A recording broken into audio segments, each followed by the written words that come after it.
Today, we will talk about combining like terms. So first, let's look at some examples with pictures. So here you have pictures of animals. So if we count up the number of animals that you have 2 dogs plus 3 fish plus 5 chicken. Here, if you look at the number of fruit you have 4 bananas plus 3 apples.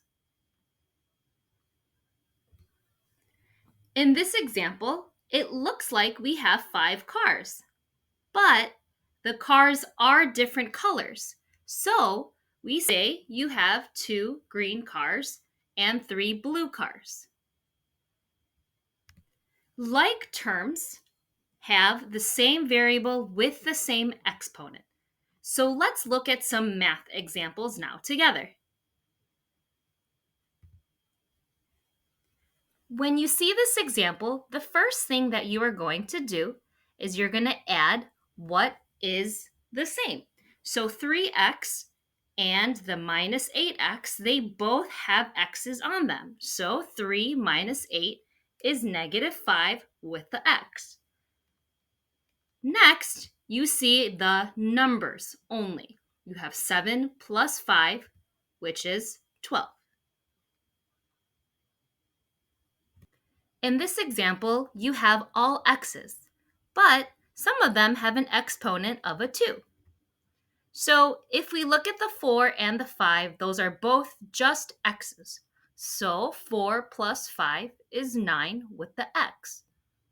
Then you combine or you add 9x squared plus 10x squared. That is 19x squared.